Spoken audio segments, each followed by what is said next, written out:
Like you're here to steal her skin. I think I heard someone calling you Wyborn. What? I didn't hear anything. Oh, I definitely heard someone. Why were you born? Oh, get fucked, kid! But it's okay, you can still recover. Here's what you do. You take a big fake yawn and you go, oh man, you really make me do a big snooze here, Boraline. I'm telling you, this girl won't know what fucking hit her. I'd wear gloves next time. Why? 'Cause that dowsing rod of yours, it's poison oak. Oh, never mind, nature roasted her for you. I almost fell down a well yesterday, Mom. Uh-huh. Yo, do you guys understand that we're about to be introduced to animation's hottest baddie? Don't even try to tell me Coraline's mom isn't a dime, alright? There'd be no stopping our motion if we got together. Dude, I'm telling you, you get me in a room with that 6-inch clay figure, good night. So, can I go out? I think it's perfect weather for gardening. No, Coraline, rain makes mud. Mud makes a mess. Totally, you said it. God, you're so smart. Hey, Jonesy, look what I found in Grandma's trunk. Look familiar? White. Huh. Yeah, super weird. Bring that straight to the police. It was in his grandmother's trunk? What the hell is that about? It's just raining. What'd the boss say? Don't even think about going out, Coraline Jones! Dude, maybe if you typed with more than 2 fingers, you'd have time to hang out with your daughter. Those bags under your eyes are on you, bro. You could be typing 8 times more efficiently right now. Go out and count all the doors and windows and write that down. List everything that's blue. Just let me work. You're working like an asshole. One boring blue boy. This is like the saddest painting I've ever seen.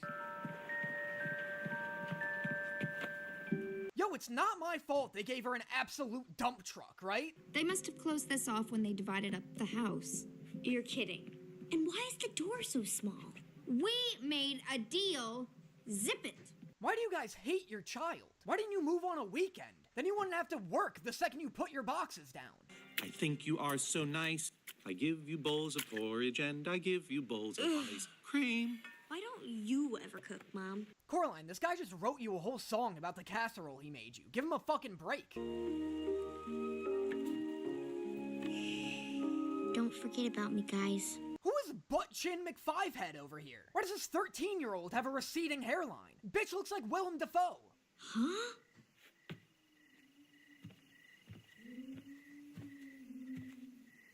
Yo, the blue boy in this house is hype.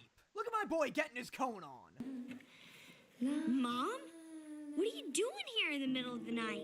You're just in time for supper, dear. This intro was equal parts scary as it was a sexual awakening for me as a kid. I mean, you got other mothers standing here with those leggings hugging that relentless tush. And then she turns around and you're like, oh damn, she's got buttons for eyes. But then you're like, oh damn, she's got flawless skin. And then it's like, yo, what's under that turtleneck though? You're not my mother. My mother doesn't have Buttons? Do you like them? Oh, she just poked her raw eye. They must be blind in this world, right? She just tapped those things with her long-ass fingernail. Now go tell your other father that supper's ready. Well, go on. He's in his study. God, she's working that lipstick. Hello? Hello, Coraline. Yo, honestly, other father could get it too. You're telling me this dude swivels around in his lounge robe like, well, hello, and then your name. And you're not instantly ready to see what those piano hands can do? My father can't play piano. No need to. This piano plays me. Dude, the sound design is so good in this movie. I love that there's no music playing during this whole scene, just like the clicks of the mechanical arms. Making up a song about Coraline. Oh, until we start making up a song about Coraline. We give our thanks and ask to bless our...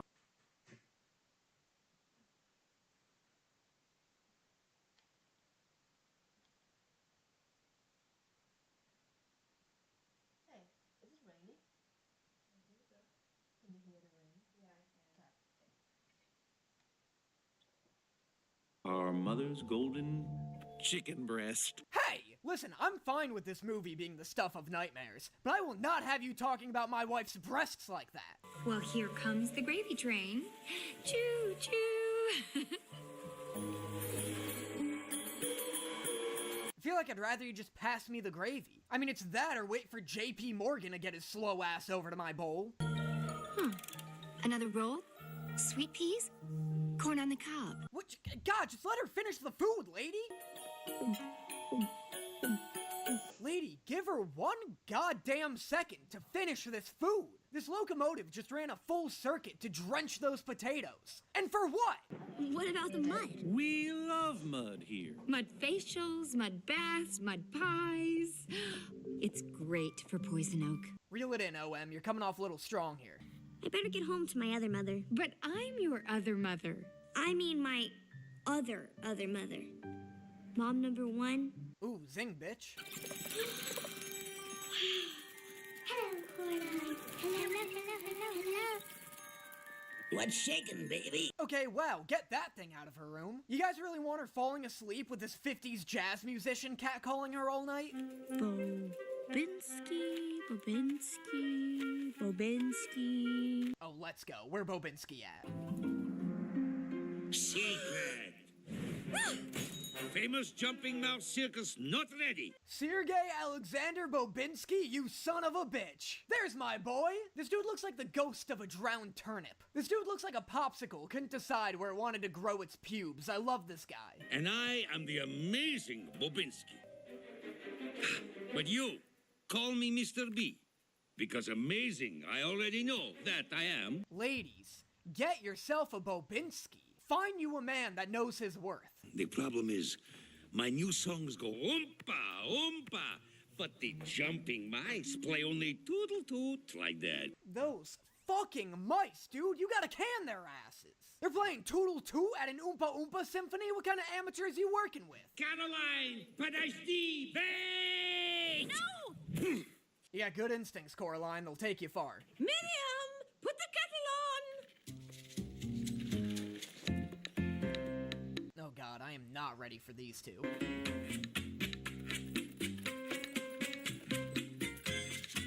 April, I think you're being followed. What are we doing here, guys? We putting triple G's on dolls now? Is that what we're doing? Is that how we're making a living here? Oh, Caroline. Caroline. Nailing it. Each attempt better than the previous. I see a very peculiar hand. I see a giraffe. Giraffes don't just fall from the sky, Miriam. Look, I know where this movie is headed. That was a pretty spot-on giraffe in her defense. Plus, this would be a far more exciting adventure if a giraffe somehow came into play. The fuck is this? The Upside Down? Ha! Your cat's not wild. He's a wuss puss. She's gonna regret calling this cat a pussy once it turns into Keith David. Ew.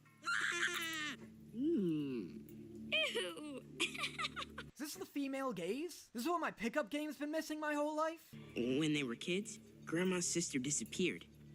She says she was stolen. Oh my god, what? What is this crazy lore? Why wouldn't you move? Why are you neighbors with the sister-stealing house? Welcome back, darling. Dude, I can do a 360 kickflip off those hips. You just get me a skateboard. Because they're like hills. I don't know. My job's hard, alright? You try doing what I do. Would you go fetch your father? I bet he's hungry as a pumpkin by now. Do pumpkins get hungry? You mean my other father? Your better father, dear.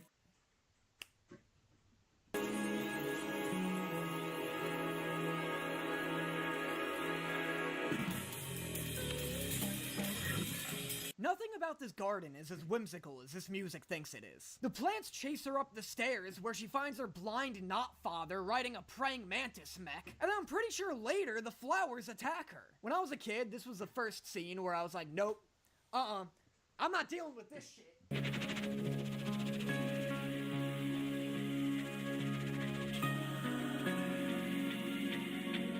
I can't believe you did this. Hey, Smother Mother, pump the goddamn brakes. You guys are coming on so damn strong right now.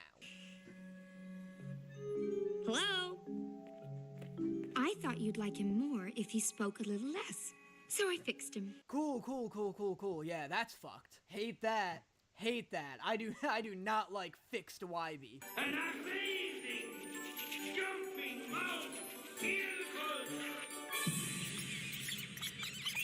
See that? Tasteful. Just her name spelled out in mouse anatomy. It's classy, not too in your face. Take notes, OM.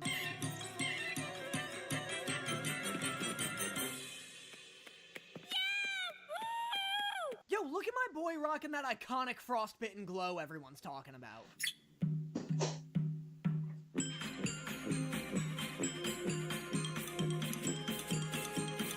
Alright, well that's distressing. Where are you keeping those mice at, dude? Okay, because they better not be going up your Bobinski. Don't fret, Charlie. They'll love the new catalog. At least they'll love my chapters. I did not call him crazy, Coraline. He's drunk. Nice. Mom's always ready to hit Coraline with a real splash of reality. Are you kidding me? Had to go food shopping anyway. Dad's planning something special. God, I can't stay mad at you. You guys see the way those hips fill out those khakis? Girl's got more game than Jake from State Farm.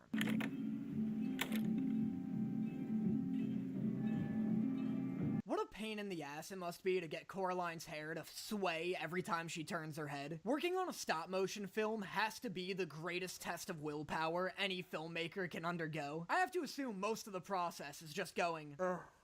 Okay, but what if her hair just stayed in place for a shot? Dearest Coraline, Miss Spink and Miss Forcible have invited you downstairs after lunch. I really wish they didn't. You must be the other cat. No, I'm not the other anything. I'm me. Bitch, that's Keith-ass David. You show him some respect. What do you mean? She's amazing. You probably think this world is a dream come true, but you're wrong. Anyone who grew up with this movie's trailer constantly playing on TV has that line seared into their brain.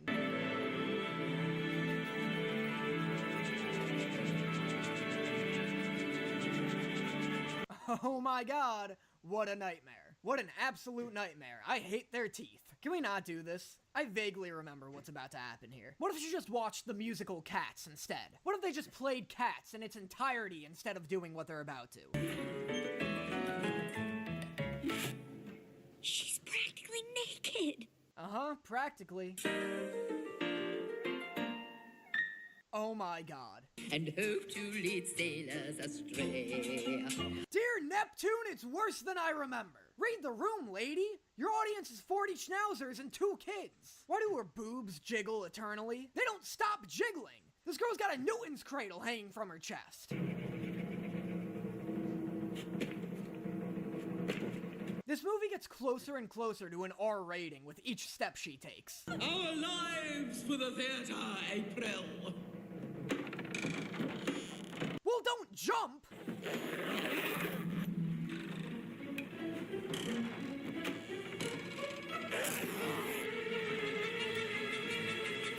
Well, now this is just an unrealistic expectation for women. That being said, spank enforceable? More like spank enforce my— Only they weren't old ladies. That was just a disguise. But then I was flying through the air and it was magic. And then they showed me parts of their body that I have a lot of questions about.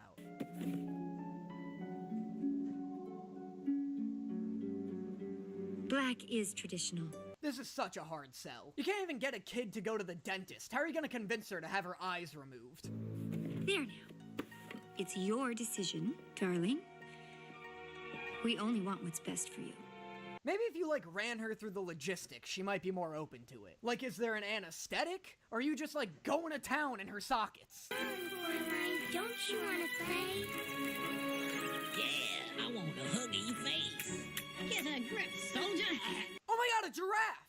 Careful, Coraline, you were warned about that guy. Her strength is our strength.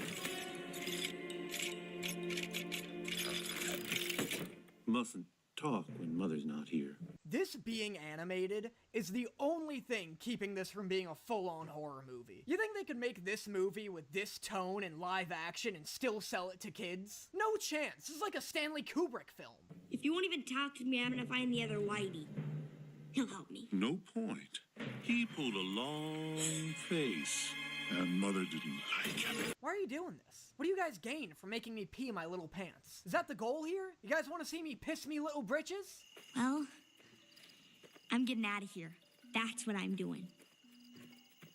Look, not that this whole film isn't gorgeous, but this, like, world breaking apart into this abstract, minimalistic art, whatever, is, like, so good. I love how it's just, like, quietly revealed, too. Like, this movie has such a great sense of, like, when there should be music, when something should be in your face, or when something should be subtle.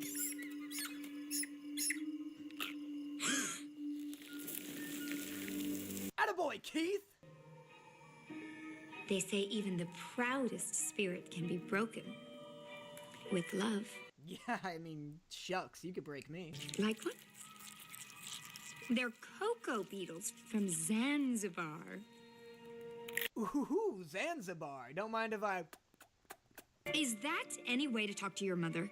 You aren't my mother. Apologize at once. Yo, shut the fuck up. Did you guys see those devil horns? I've never noticed that before. That's a cool little hidden smooch from the filmmakers. 2, 3! What are you doing? Do I still find her as hot as before? No. But she's still, like, pretty good looking. I don't know. I mean, now she just looks like Angelina Jolie. You know, she's like a different kind of attractive now. Yes, miss. And hidden them.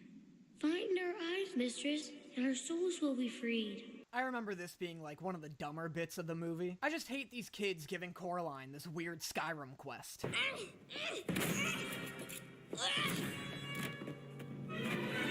Wybie? Fuck that. First off, why is Wybie all geared up and ready for the purge? How many serial killer masks do you have? Second, too far, guys. Way too far. Come on. She'll hurt you again.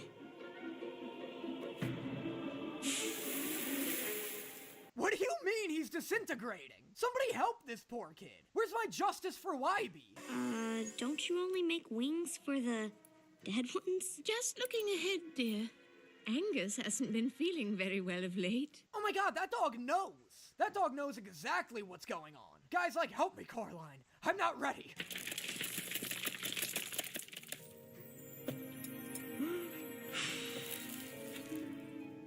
There you go, sweetie.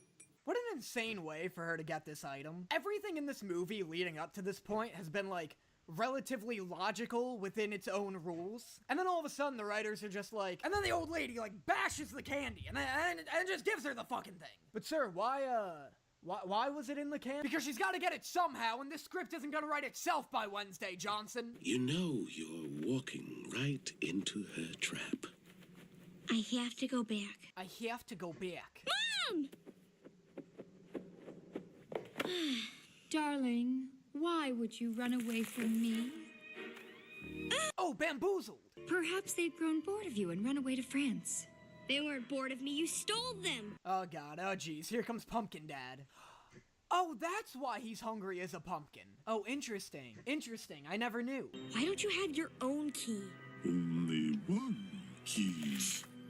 The garden squash need tending, don't you think, Pumpkin? Squish squash. That was the scariest part of this whole film. What the hell does that string do? She just lobotomized him with one pull. Why don't we play a game? I know you like them. Everybody likes games. Everybody likes games, Coraline. That must be it. All of Pumpkin Dad should be cut from this film entirely. There, I said it! You found me, but there's 2 eyes still lost. Don't worry, I'm getting the hang of it. Settle down, Coraline. You were literally handed this first one. Bat schnauzers. Why not?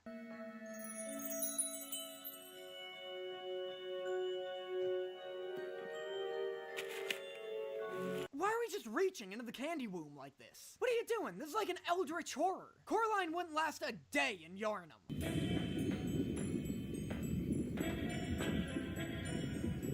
Oh my god, I thought she hung him. Other Wybie deserved none of what he got. But you know what? She made a mistake turning his corpse into a flag. Because from this symbol, we shall establish the free state of Wybie. Say, mevrouw, stay with us.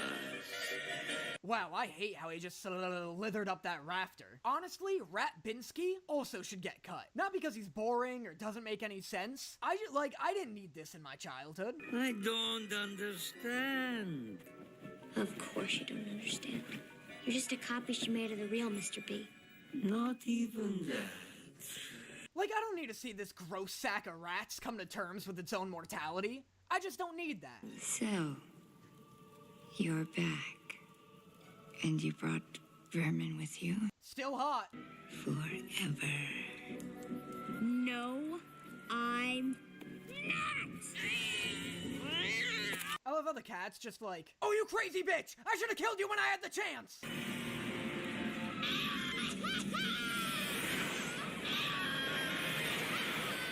What do I even say about this? She's a spider made of bones and needles. It's a nightmare. This, like, final boss arena, though, like, iconic. This movie never lets up in the visuals from beginning to end.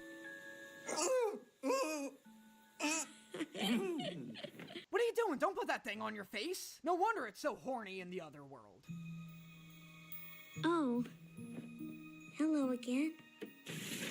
You still mad? What does this guy have to be so mad about? You beat her. I'm really sorry I threw you at her. Oh, true. You did launch his ass. It is over and done with for us. What about me? You're in terrible danger, girl.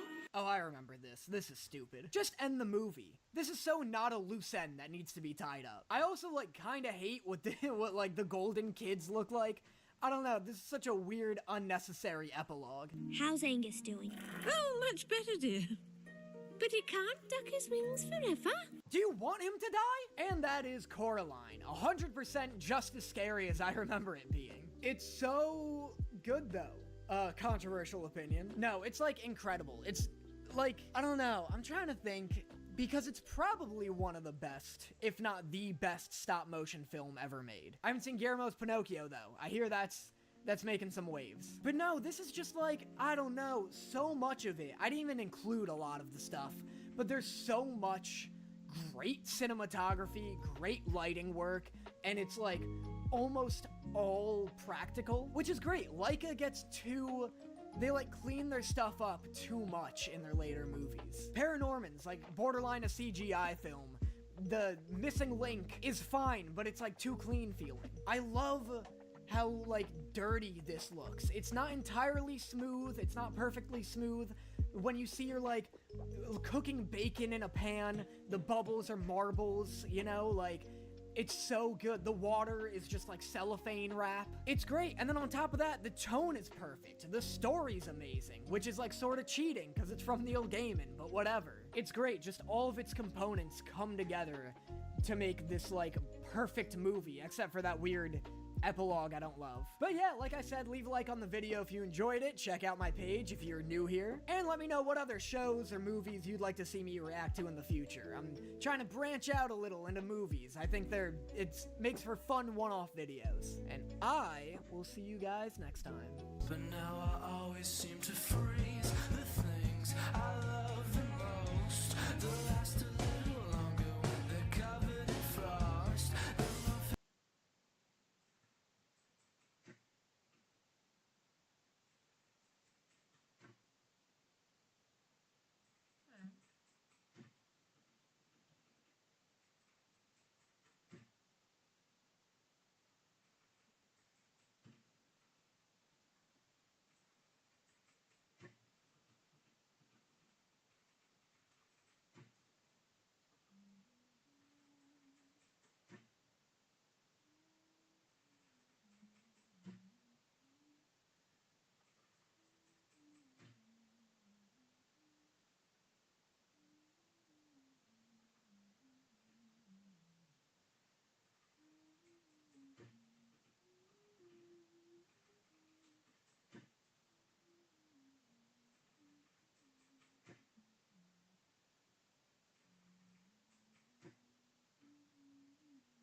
This video is sponsored by NordVPN.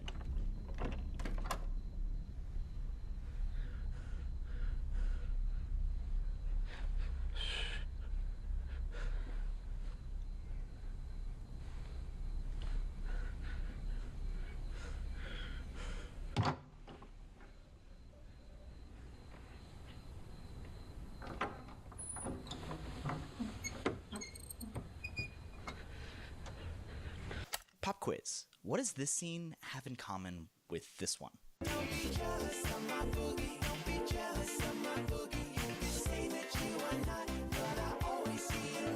The first is a terrifying scene from The Haunting of Hill House, Netflix's iconic horror series from 2018, a show about the ghosts and emotional wounds that our deepest traumas cause. The other is from the second season of the equally iconic RuPaul's Drag Race, a vibrant and irreverent show about celebrating flamboyant personalities. These two shows could not possibly be any more different, but they were both edited by the same man, a man who has become one of the preeminent names in the horror genre, Mike Flanagan. Before he went on to become a writer-director, Flanagan worked as a reality TV editor as he tried to find his way into the industry. And his knack for editing is a skill set that's apparent in all of his best work.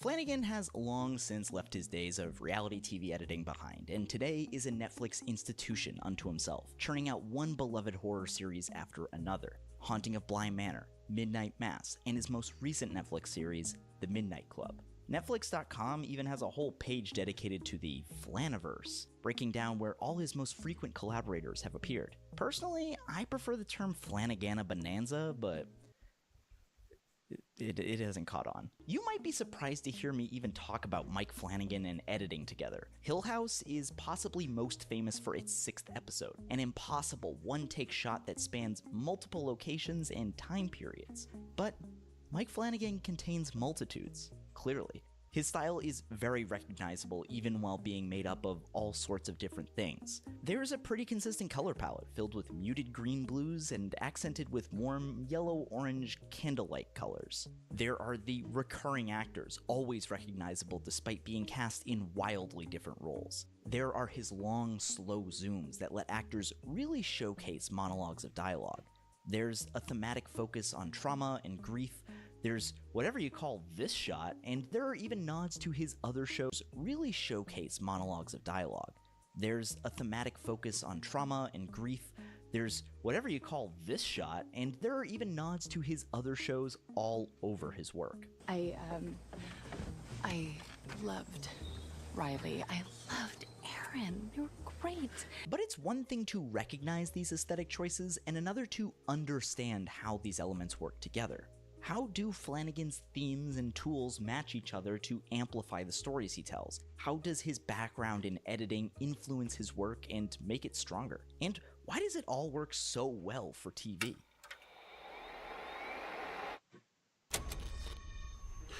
In 90 minutes, you can get away with scaring people 3 or 4 times. Get back in the car! For something like this, over 10 hours, the rules are very different. When you think about film editing in the horror genre, you probably think about one thing first: jump scares. While Mike Flanagan is certainly an expert at hitting audiences with an unexpected horrific image, The Midnight Club set the Guinness World Record for jump scares in its first episode at 21. That's not the only thing that makes him a great horror editor. Wait. Don't be lazy. You scared? Startled isn't the same as scared. Anyone can bang pots and pans behind someone's head. That's not scary, it's just startling. To understand Flanagan's talent for editing and how it's much more than just a well-timed scare, we have to think about the unique challenges that TV presents for the genre. Watch any horror movie and you can feel the story build to a crescendo of tension and fear over the course of 2-ish hours. On TV, though, there's a challenge to building tension the same way. If you make 10 individual 1-hour movies that follow that structure, your show can start to become repetitive, and episodes can feel disconnected from each other. But if you go the other way and you make one 10-hour-long movie, you run the risk of taking too long to build up or being tense for too long. Both are problems. Nobody wants to wait 7 hours for something to happen, and nobody wants to hang out with the opening scene of 28 weeks later.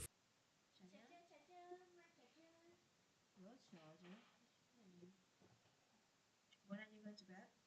Today? Yeah. Late. When are you waking up? Also late. Today, I think. Can I not? You've been doing that whole week though, so it doesn't really change anything. No, but today I'll feel way better and try. You didn't have to try. Yeah, when you don't have to have work, you feel a lot better when you stay up late. I know, but I stay up late practically every day. You stay up late practically every other day. Yeah, but then it's still better when you get to wake up late and all that. Also, I think it's empty. Yeah. Are you ready? Yeah. No, not that. Yeah. Oh my god, I almost forgot. Did you have daily login? Well, did you have your YouTube? That's concerning. That's marginally more concerning than. For 10 hours straight, because you'll die. You can't survive. It's too intense.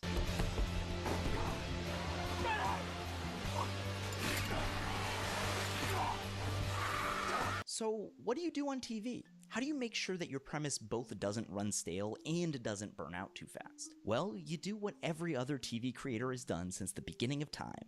You focus on characters. He has a really unique way into horror. It's very true to the genre, but he will always go for a more complex character and a deeper version of something. Building out a number of well-crafted characters gives you the opportunity to build tension at different paces for different characters. Viewers aren't just wondering what thing will jump out at them in the next spooky scene, but are drawn into each character's story, learning what specific things scared them, living their ghosts with them, and seeing how they play off other characters. We've all been dealing, and we somehow managed not to try to fuck each other's spouses. Hey, that's not what this was about. It just isn't. So, you were drunk, and that's supposed to be okay? I'm telling you. I'm trying to tell you. I don't need to hear your excuses. I'm not. And that's when he gets you.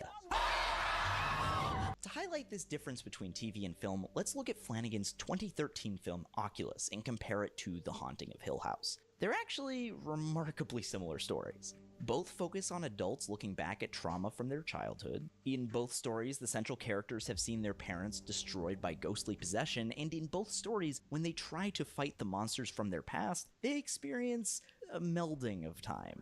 I pitched it as kind of a follow-up to Oculus. It's really, I had said at one point it's Oculus, but it goes to 11. It's generational trauma and two timelines braided together. And siblings dealing with something that may or may not have, destroyed their parents, and it's Oculus. But here's the difference between Oculus and The Haunting of Hill House. Oculus is only 103 minutes. It's over halfway through the second episode of Hill House. It has just two characters with pretty simple backstories. The movie is about the premise. A haunted mirror that can warp your sense of reality if you're nearby, making you see whatever it wants you to. And the film quickly becomes a surreal, time-bending shop of horrors. This is a trick to get us back inside. This is a trick to keep us standing there. While Hill House uses the same ideas when it comes to telling a story across multiple timelines, and even features the same mirror, it is much more focused on its characters than its premise. The first 5 episodes of Hill House are actually a lot like one of my favorite TV shows, Lost. They both provide us a look into the past and present of an individual character, allowing us to grow closer to the characters than the present-day plot alone might allow. Those characters are way more fleshed out, each given their own unique backstory and relationship with the ghosts of the house. And it's in balancing these characters that Flanagan's background in editing really shines. Thank you, I love it.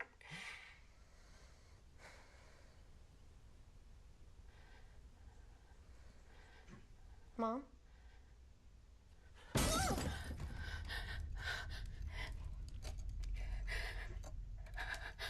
Thank you, I love it.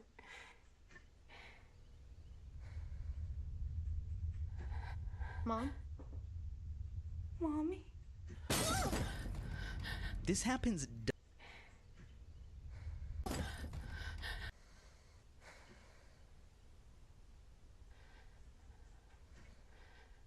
Mom?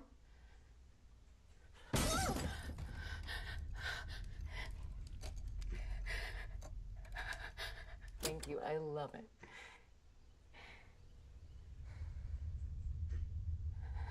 Mom? Mommy?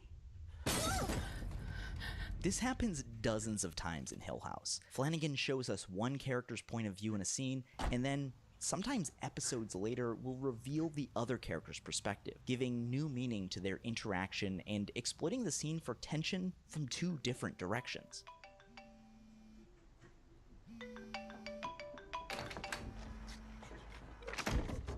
Hi, this is Nell. Please leave a message after the beep. It's Steve. I'm sorry I missed your call.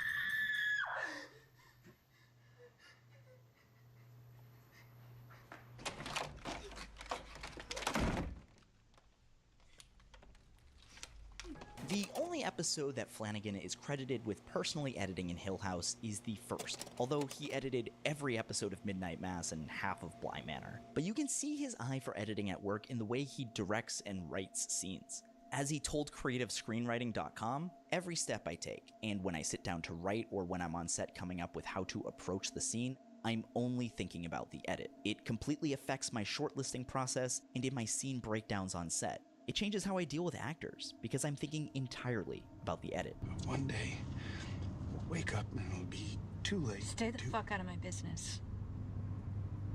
There it is. Stuck your hand. Right in the fan. Fucking fan. You see, Steve? I didn't let the mold guy do the whole job, so he gave me some busted fans. Flanagan writes in these kinds of edits for all sorts of scenes. He'll use it to toggle between characters. Mom. Mom, wait. What's wrong? Mom, stop. I don't want you going back there ever again. What? That is not my church. That is not the man I knew. Stop. I don't want you going back there ever again. That is not my church. That is not the man I knew. Other times it matches the present of a character with their past, mimicking a memory. The fuck, Steve? You didn't like it. And still other times he uses it to do both simultaneously. Here's an example from Bly Manor. Miss Jessel found herself as she walked the grounds of Bly for the first time, wishing that she might never leave. We toggle from the backstory of the previous au pair Rebecca Jessel to the current present-day story of Danny, drawing a clear parallel between the two characters across time. These time-spanning edits aren't just aesthetic choices either. They're foundational to the ghost stories at the heart of Bly Manor and Hill House. Cutting between characters brings us more intimately into their perspectives, and jumping between timelines lets us feel the weight of their past trauma on their present selves. I really wanted to play more with ghosts as an expression of emotional wounds that we do carry around. How the past and present can echo each other. The moments don't fall like dominoes, they fall like confetti. Of course, Mike Flanagan isn't reinventing the wheel here. Many horror films have used ghosts and monsters as metaphors for trauma, grief, and other uncomfortable emotions. They'll use monsters to represent the things that terrify us, forcing the audience to confront things that they didn't even know that they were afraid of.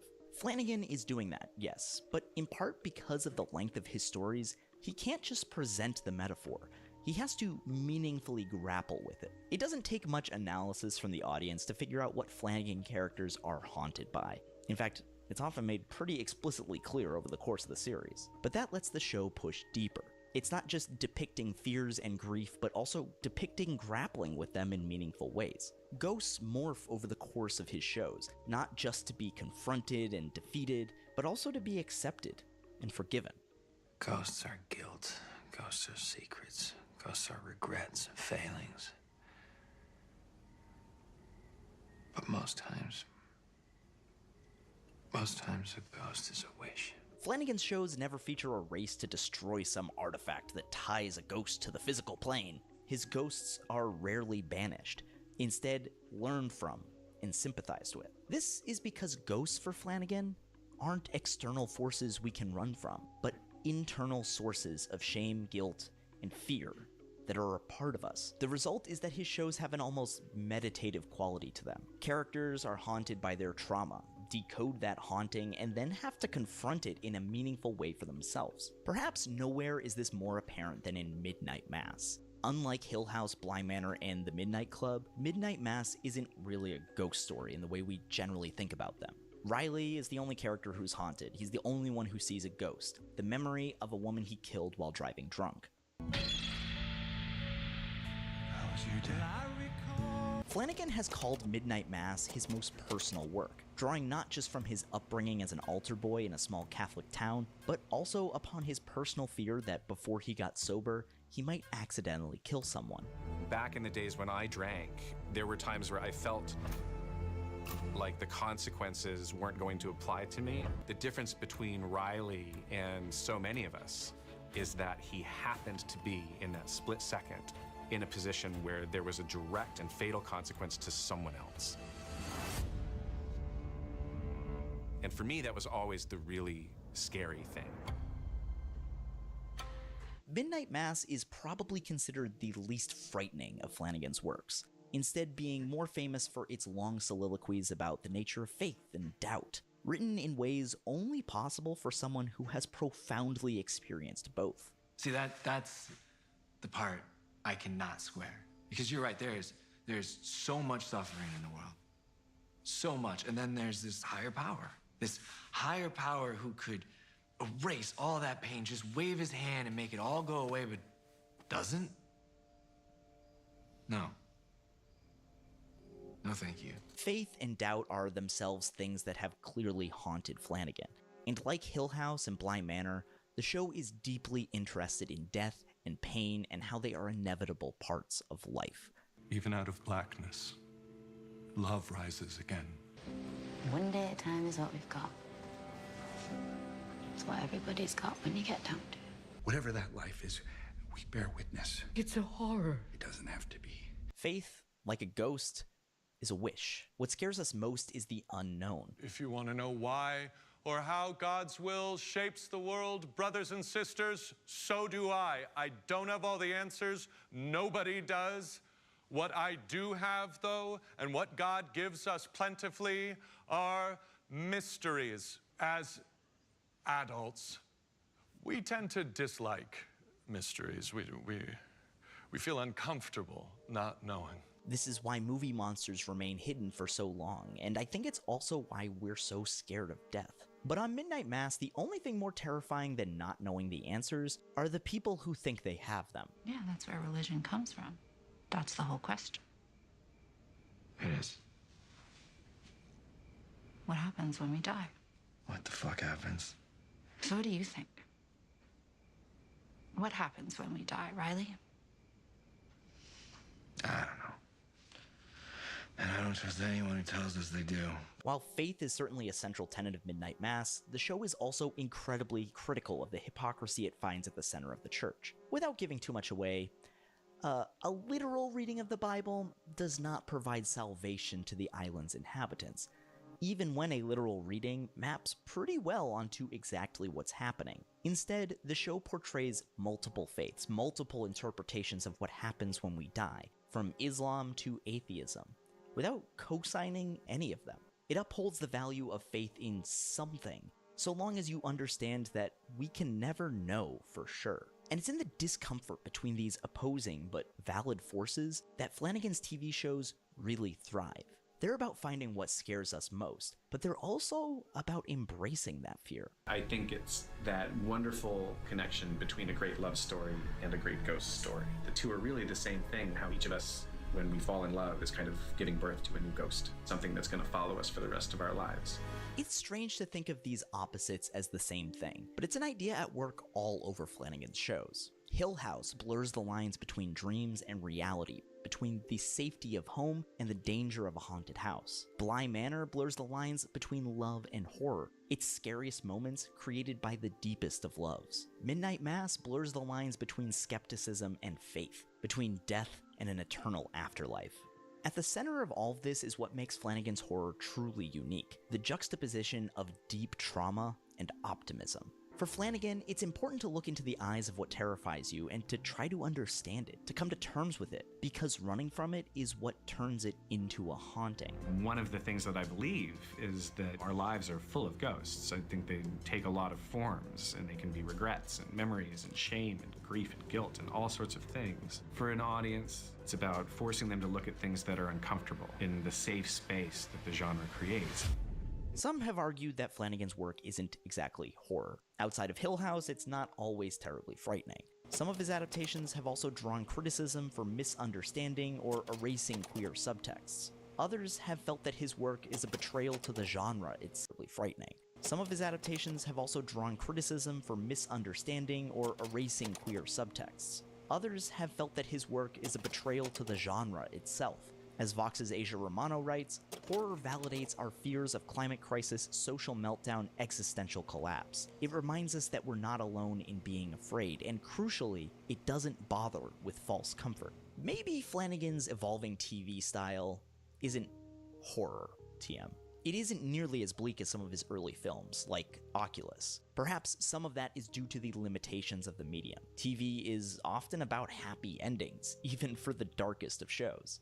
But I don't think I would describe Flanagan's style of humanistic horror as false comfort. I don't think it's about waving away your fears, but instead about learning from them and to live with them. I wanted very much to try to tell a story wherein I would authentically try to inhabit both perspectives that exist within me. Giving weight to both perspectives is a delicate balancing act to pull off, weighing the opposing forces of cynicism and hope. But if there's one guy who can pull it off, it's the guy who has the range to do this, and also this. Now, say you did want to run from your fears, and let's just say your biggest fear is a lack of privacy online. Well, let me introduce you to actnorth.com/skipintro or clicking the link in the description. Thanks.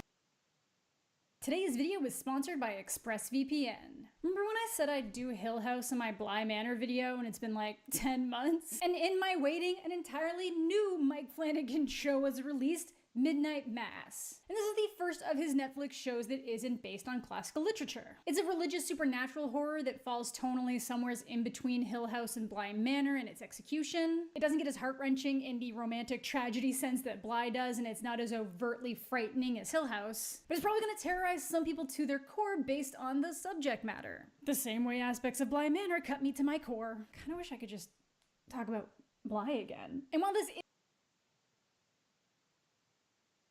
actually still based on classic literature, because it's technically based on one of the most classic pieces of literature there is, the Bible. And for as many people out there that find peace in religion, there are just as many others out there that have it as their central form of torment. Though there were Easter eggs and other things that Mike Flanagan has made. Midnight Mass is a book written by Kate Siegel's character in Hush, which also featured Samantha Sloyan. The book was featured again in Gerald's Game, and he apparently wanted it in Hill House, but the shipment went missing before filming. Mike Flanagan is someone who grew up in the Catholic faith and used that as his foundation for this horror story, not something new or unique, but I haven't seen the concept explored quite in this way. Apparently he pitched it all the way back in 2014 and no one wanted it, but with 2 hit shows under his belt, Netflix was like, yeah, why not? And I'm glad they did. I personally prefer both Bly Manor and Hill House to this, but the show still has a lot to love and be compelled by. My main issue with it is that the monologuing that Flanagan tends to have an affinity for is a bit overdone here in a lot of episodes. Some of those conversations were necessary and just needed to be tightened up, but others were things that just could have been conveyed faster in other places or just completely omitted. And because of that, I feel like the show could have been 5 or 6 really strong episodes instead of 7, but it was still an enjoyable watch. I will say there are a couple of heavy things in here and topics that people might be a little bit sensitive to, so if you find yourself sensitive to things involving animals or pregnancy, maybe just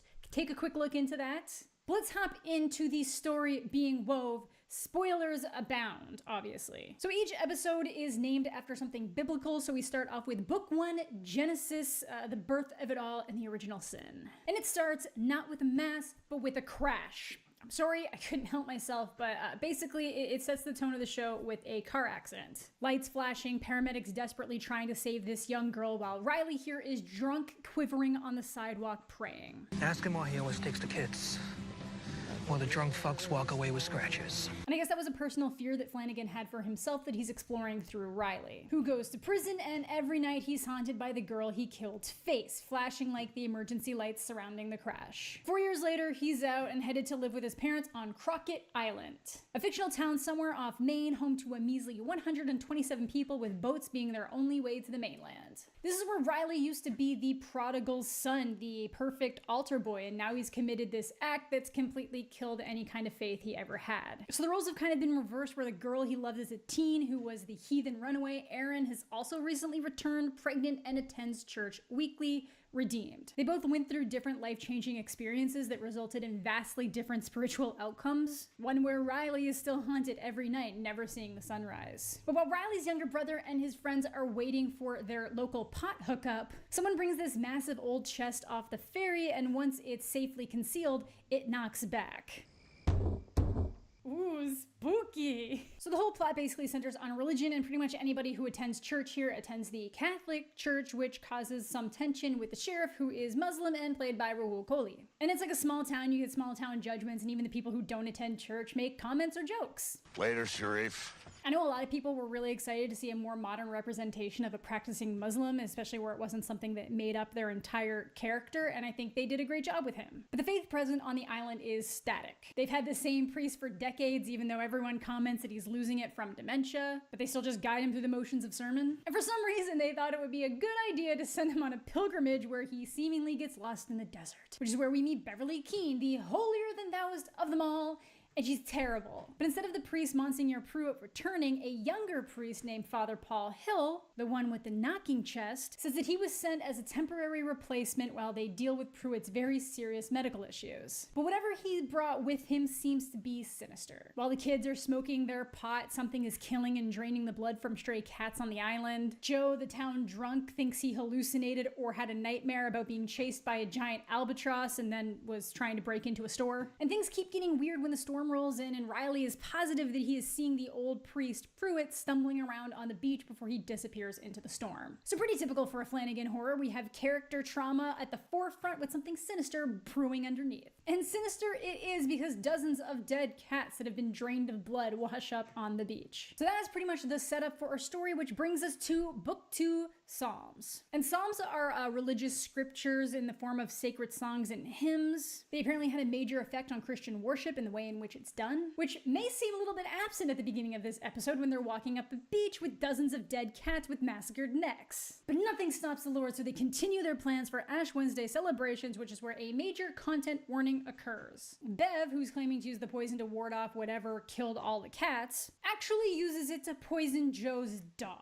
I'm telling you, Sheriff, it's a menace. Who then dies very graphically, so if you're looking to avoid that, like I definitely would have liked to, I would just skip through the potluck scene altogether. And this bitch immediately tries to cover her tracks and says that if it was her poison, it was an accident, but there's no way you could prove it was her poison. But Joe knows it wasn't a mistake, that it was likely to specifically cause him pain because he accidentally shot Lisa, which is why she's in a wheelchair. How holy of Bev to kill an innocent animal. The only other detail here that you might want to catch is that the doctor, who is gay, says that the new priest looks at her the same way Pruitt did, and she always assumed it was in some kind of judgment. And that's why I felt fully confident in saying that Father Hill is in fact Monsignor Pruitt, but younger. Further confirmed when the doctor's mother, who admittedly has dementia, sees Father Hill for the first time and immediately thinks that it's Pruitt, because they were the same age and would have known each other when they were younger. So some miracle has brought him back to his youth.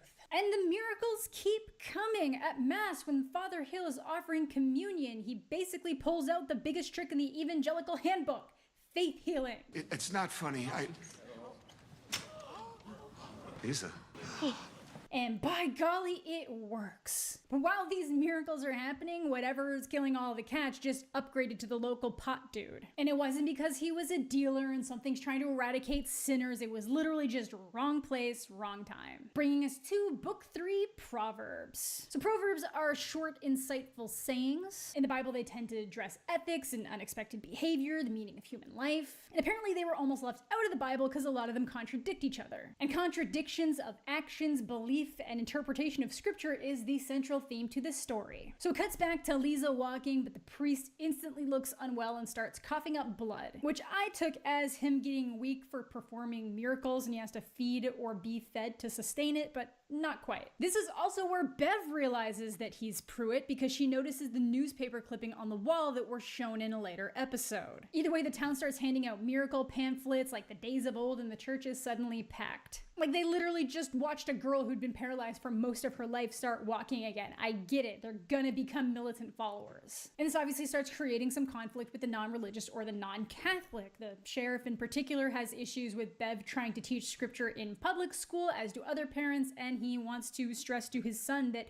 miracles don't work this way, God doesn't work this way, healing doesn't work this way. But other attendees are starting to notice the positive effects as well. People don't need glasses, they're looking younger, they're regaining mental clarity. But then Pruitt collapses off the stage and the doctor says he seems to be fighting off a virus. There's no rest for the wicked and he is very eager to talk to Riley, so he offers to make an AA chapter there so he wouldn't have to travel to the mainland for meetings. Which if Riley used to be the star altar boy, it would make sense if this was Pruitt and wanted that connection with him. And because Lisa can now walk, she decides to offer Joe forgiveness even though she's still very angry. You stole from me things I didn't even have yet. If God can forgive you, and he says he can, then I can forgive you.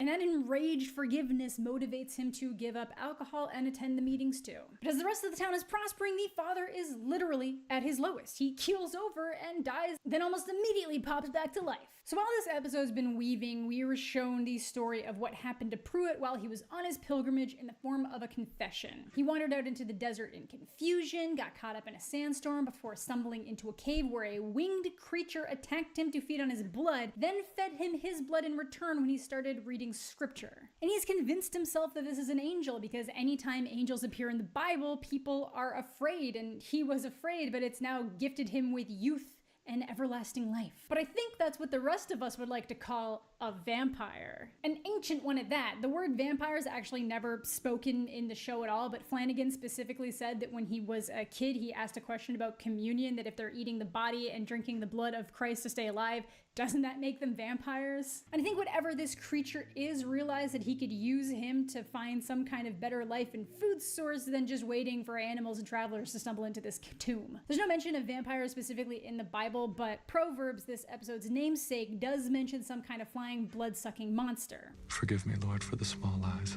I must tell in your service. Literally doing everything in his power to fit the scripture to this monster and the blood he's tricking people into drinking. I'll talk a little bit later as to my theories on how he died, but moving on. But that brings us to Book 4, Lamentations, which is all about the destruction of Jerusalem and the desertion of God, but also passionate expressions of grief and sorrow. Bright topics, which is an unfortunate title for the prospects of what's to come and what he's done when the episode starts with the doctor not being able to hear Aaron's baby anymore. She had no symptoms of a miscarriage, nothing changed, she's just suddenly not pregnant. And this is really hard for her in a lot of ways, one of which is that she felt the baby saved her life. It helped get her out of an abusive relationship. She and Riley start to talk about what they think's gonna happen when they die. Riley talks about falling apart to the atoms, becoming a part of something so much bigger than the horror he committed. And Aaron talks of the heaven she'll reach someday to meet her unborn daughter. This is one of those really big, back and forth character monologues, but I feel like it mostly worked here. Back at the father's house, Sturge, the mayor, and his wife are a little bit creeped out by everything happening with this de-aging and rebirth of Pruitt. But Bev is instantly all up on the miracle train. Tries to bring him food, and even though he's starving, he can't eat it, and he's suddenly very sensitive to the sunlight. Vampire! He says he can feel God move inside him, but I'm pretty sure that's the vampiric pull to feed. But Bev doesn't question the miracle, she just wants him to spread the gospel, which I think is already spreading. The doctor's mom has progressively been getting better, but her blood samples burn in the sunlight. So it's gotta be the sacrament. He's been feeding them vampire blood. He even desperately sucks back what's left in the bottle after feeding on his own blood out of desperation while frantically praying these urges away. Which cuts to Joe making those same pleas in the grocery store, praying against the temptation of alcohol. So he of course goes to find who he believes is Father Hill and mentions that it looks like he could have been Pruitt's son, which funny enough, there were rumors that he might have had a little thing with someone back in the day. And considering the way that he always looks at Sarah and how the mom recognized him, I think Mr. Pruitt here is the doctor's real dad. The two get into a scuffle, Joe hits his head, and the good father starts treating him like a blood pop. And Bev just doesn't care. Not even when his flesh burns in the sun, she finds a way to make the scripture fit. Everyone else has questions though, but she won't have it. What the hell did you do? The man who acts presumptuously, that man shall die. Saying that because Joe was a maimer of children and gift to no one, God was just calling him home. And that if they're happy to accept Lisa's miracle, they have to accept this side as well. Do not cherry pick the glories of God! Because Pruitt doesn't feel guilt, it must be God's work. But usually a lack of guilt and empathy when you kill someone isn't really a holy sentiment. And to really drive home the point that the sacrament clearly seems to have something to do with the vampire blood, Erin's tests on the mainland come back that there was no evidence that she was ever pregnant at all based on her hormone levels. And if you were consuming something that was rapidly healing your body, it would absolutely register a fetus as an intruder. Now, a big question around all of this is, how did Pruitt die? It looked similar to the poisoning, but he had like a full seizure before it happened and was slowly deteriorating over time. I know a lot of people think that Bev poisoned him to like speed along some kind of process, but he was coughing up blood before she realized he was Pruitt. So either he was poisoning himself slowly to complete the transformation, or what I think is more likely is that the more you consume the vampire blood, it'll start irreparably changing your system, leading to your death and full transformation. But it's AA time, and this shot of Pruitt looking at Riley from a distance literally looks like a movie monster of old. I love it. And here's the lie that kind of condemns Riley. Pruitt says that Joe won't be joining them because he's visiting his sister on the mainland, but Riley knows that's a lie because Joe just told him she had died. Which he can't get out of his head, so on his way back to Erin, he stops by to ask him about it. Where the father is already freaking out again from hunger, even though he just drained Joe like a Go-Gurt, which is when our resident vampire demon returns. Dressed in Pruitt's old clothing, which is definitely what Riley saw stumbling around in the storm, and probably what Joe thought he saw too. And it pours its blood into the sacrament bottle, which Pruitt managed to convince himself is the actual sacrament of the Lord, and feeds it to the people. Never seeing an issue with condemning people to that hunger, which is when Riley walks in and it's all over. Or it would have been if he hadn't consumed the blessing at church. Bringing us to Book 5, Gospels, which were all about the life and ministry of Jesus and tend to stand for good news. Which is pretty obviously about the good news Pruitt is about to bring to the people. Like how incredible Mildred looks now. She's younger, healthier, mentally sound, but it's tainted. And the title of the show finally comes into play because the father obviously can't come out during the day, they have to hold midnight masses. I feel the sun would set before midnight, but this just rolls off the tongue better. And it seems fitting, this first midnight mass is on Good Friday, and he starts by saying that Jesus' suffering was good, that it was the cost to his eternal life, which is his justification for the pain he endured at the hands of this monster in exchange for his perceived blessing. And as God's will changes, so does morality. Mildred's freaked out, but Bev's like, yes, God's warriors to kill the wicked.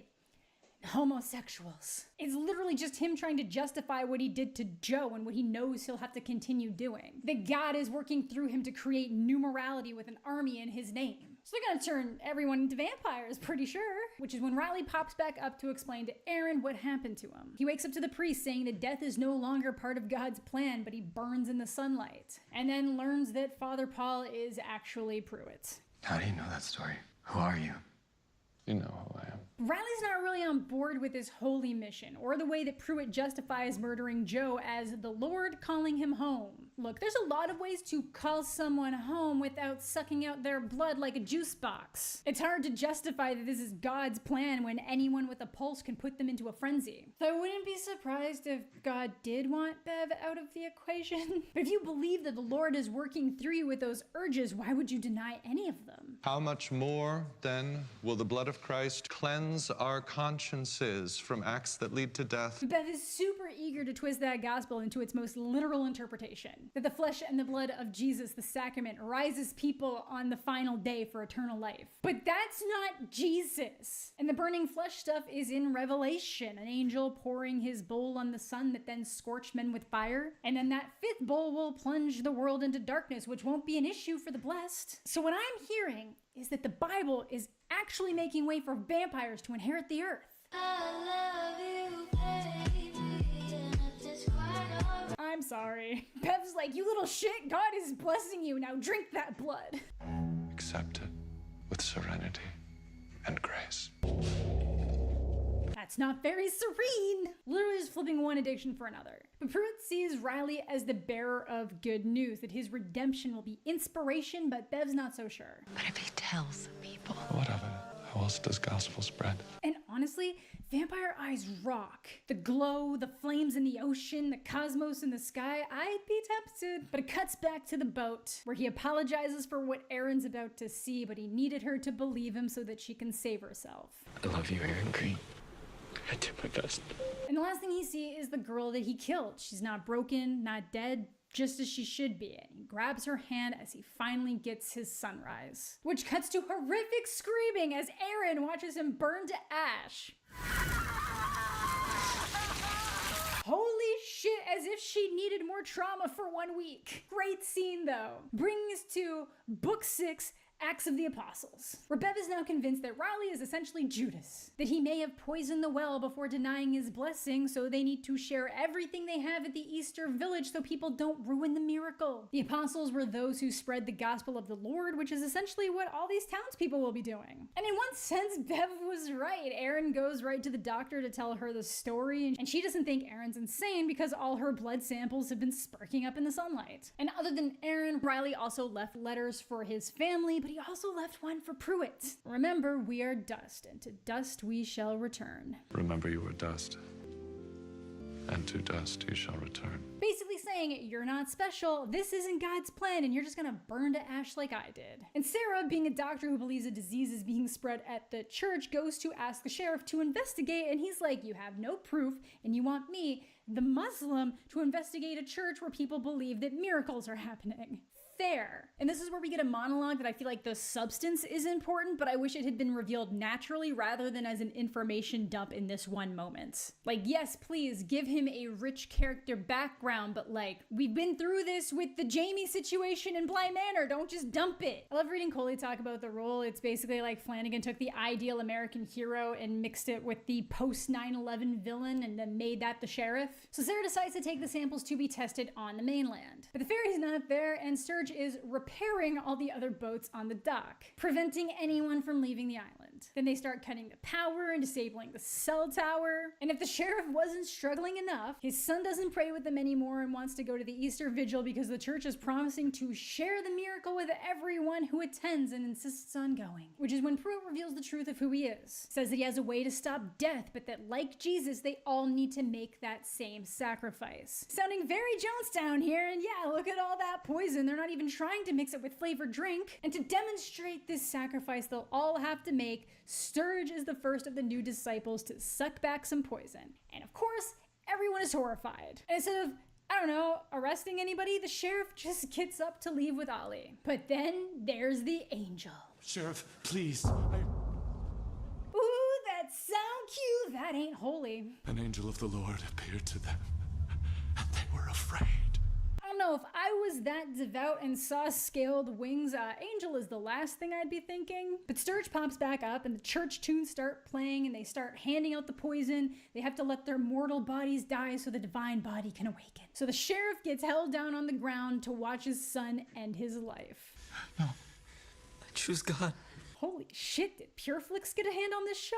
And people are just so quick to accept this with no further information, foaming up blood left and right. So Millie, to try to stop things, shoots Pruitt in the head, but obviously he's gonna heal. This just gives Bev control over the situation. And the situation is a feeding frenzy. Oh, this is It's a nightmare. There's not a damn thing holy about this. Parents draining their children, people being massacred. I don't know why they didn't just smash through the window, but the group manages to get out back where Bev, the fucking coward, is also hiding. I mean, you could shoot me right now. It would just mean I'm 5 minutes behind. Yes, like, she's coming back, but for right now, yes! Gotta admit though, those vampire eyes are pretty spectacular though. And she tells Sturge to unlock the doors. Even though Pruitt specifically said he wanted them all to stay locked in so they could be oriented, not just roaming around feasting on people. But that's exactly what Bev wants. Anyone who didn't attend church deserves to suffer. Just as the gates are always open. How else does the gospel spread? It's the same thing Pruitt said about Riley that she's just throwing back at the situation. Which brings us to Book 7, Revelations. Which of course is all about the end times, war, famine, pestilence, and death. And that seems to be in full effect as the blessed are ripping people from their homes. Ollie finally realizing that maybe this wasn't God's intention, but it's too late. So the reigning humans realize that the ultimate plan is to get to the mainland to spread this. So they set all the boats on fire and send Warren and Lisa to go find his canoe so they can escape the island. Which is one something I've been thinking about like the entire time it gets brought up. The idea that all these people believe that a heaven is waiting for them, but that even with that belief, they all claw and fight and beg for any extra time they can at the end. Divine bodies are supposed to be what you get in heaven. Why would you be preventing yourself from entering that kingdom you believe in so strongly? And it's Bev that you see it from the most. Because it's probably not God that Bev truly loves. It's feeling better than everyone and having power. So Riley's mom tells her out some truth. Bev, I want you to listen to me. You aren't a good person. Well, that was uncalled for. Tells her that God doesn't love her more than he loves anyone else, that God loves her son who killed someone just as much as he loves her. Then stabs herself in the neck to give everyone a chance to escape. Yeah, that's some real divine action right there, Bev. It then cuts to the most honest moment from Pruitt. He says he brought the angel back with him to spread the miracle to the town, but it was really so he could have a second chance at a family with Mildred and Sarah, confirming that he is the father.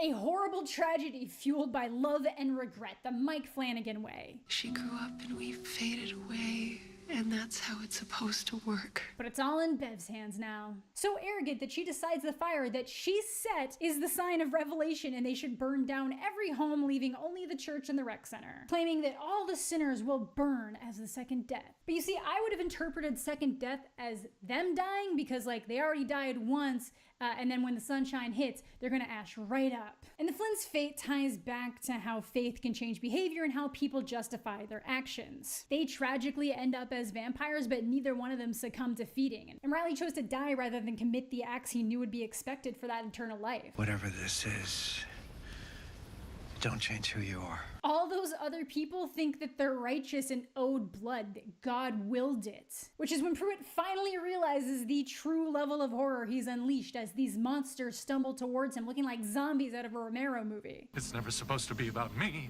It's supposed to be about God! So Bev now has to find the scripture to make this delusion to continue working for her so she can condemn Pruitt, who was the one apparently gifted by God, becoming the same false prophet that she claims to hate, literally choosing who's worthy of salvation. And just as Pruitt and Sarah are having their father-daughter moment, Sturge shoots her, and because she hasn't taken the sacrament and refuses to drink Pruitt's blood, she dies. Probably the best fate, but honestly my Twilight and Underworld years as an adolescent have tainted me, so I don't know if I would turn down being a vampire as long as I could bail on all the religious weirdos, you know? So they burn the church just as the sheriff is dousing the rec center with gas. And it's like the second they become vampires, the overt racism comes out. Hungry, huh? Dirty blood. It's like, yeah, when you feel like you have that much power in your religion, you just stop making nice. Just as Aaron is about to light the place up, the angel descends, which really just makes Bev feel righteous, so Ollie finishes the job. And now thanks to Bev, they have nowheres to hide from the sun. He makes the sunrise on the evil and the good. God, she's hateful. They cast her so well. And while she's being drained, Aaron starts stabbing through the wings as much as she can, so as the sun rises, it can't fly to safety as fast anymore. And it may seem like it's setting up a sequel when Warren says he doesn't think it can make it to the mainland before sunrise. But Flanagan says this was more supposed to be like, you can't truly kill fanaticism, it'll always find a way to come back. It kind of seems like it did die, because like right as the sun rises, Lisa can't feel her legs anymore, but it's probably just that the vampire blood worked its way out of her system. And it cuts back to Erin in her mind as those last neurons are firing off, having a conversation with Riley about what happens in death again, except this time she has different answers. That there never was a her. She's who she is based on her choices and experiences. She began before the self was established, and there's no point where the universe dies or begins. The death is just falling back into that cosmic ocean that no one ever really leaves because we're all built of the same atoms. And to her, God is that cosmos and all those different wishes of life. And I like the ideas presented here. I just hate the way this monologue was written. I feel like it pulls a lot of power out of the message because it just doesn't feel natural. Then everyone starts singing again, and this time it's a hymn about accepting that death is just the stepping stone to God.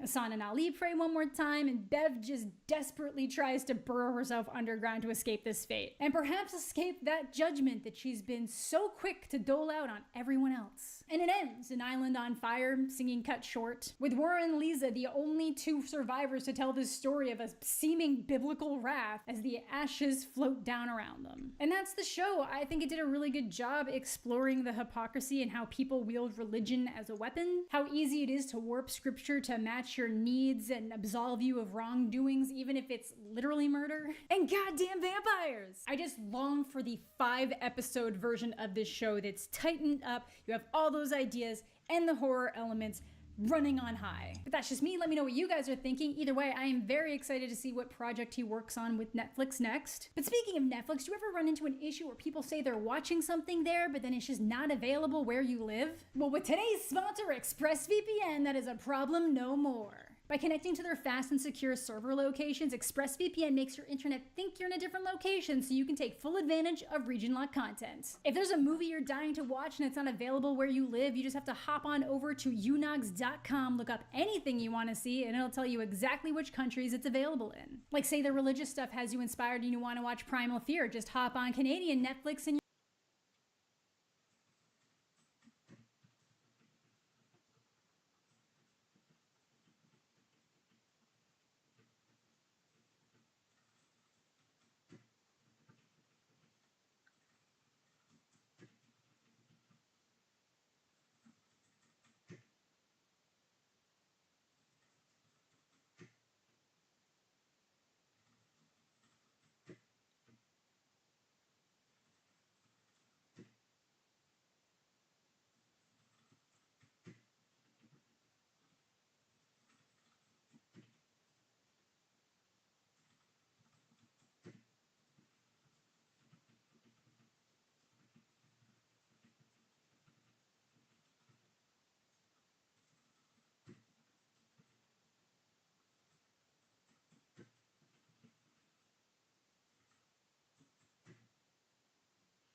Mike Flanagan is back with Leah Fong. This time with another adaptation, his most modern of all the adaptations, but you're still going all the way back to the golden age of 1994, which is why I'm wearing the Nirvana shirt, because he decided to tackle the teen classic The Midnight Club by Christopher Pike. Honestly, when I heard this was happening, my brain kept going to the Midnight Society, which is the name of the group of the kids in Are You Afraid of the Dark?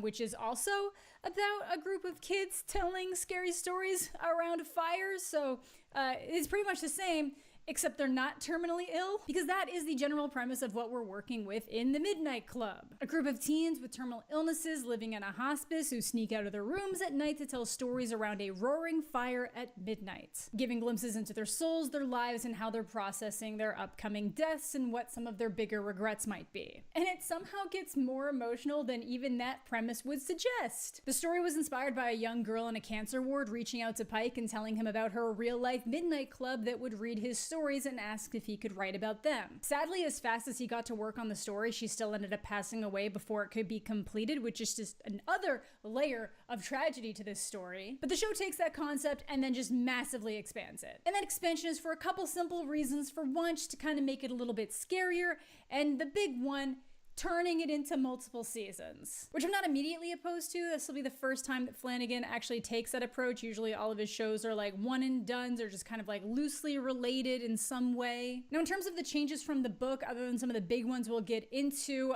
one of the central things they do to make things a little bit scarier is to change the stories that are being told at that midnight club. It also let Flanagan pull from Pike's body of work, as you'll notice from the episode titles. All the stories are some variation of Pike's novels. If they're not flat out horror, they tend to have a lot of tension, some thriller aspects, a lot of foreboding, characters making mistakes or tragedies. Not entirely, but for the most part. Honestly, the only story that stays mostly the same between the two is the two Danas, which we'll kind of touch on later. They also add 3 more members to the club so that it's basically every kid in the hospice, whereas in the book it's just like a select group of the kids in the hospice. But the biggest departures we get here is 1, a cult, some potential ghosts, and an alleged miracle, because it's Mike Flanagan. And because it's Mike Flanagan, we're getting a nice little blend of the scares and the brutal emotions, and leaves us with some fun mysteries to think about for next season. And in terms of the scares, I know there's been reports about how this has won some kind of award for having the most jump scares in a single episode of television, but when you watch it, you realize it's kind of more making fun of horror that completely relies on jump scares to get reactions out of audiences. But a lot of the tension from the atmosphere is very effective. We get the chilling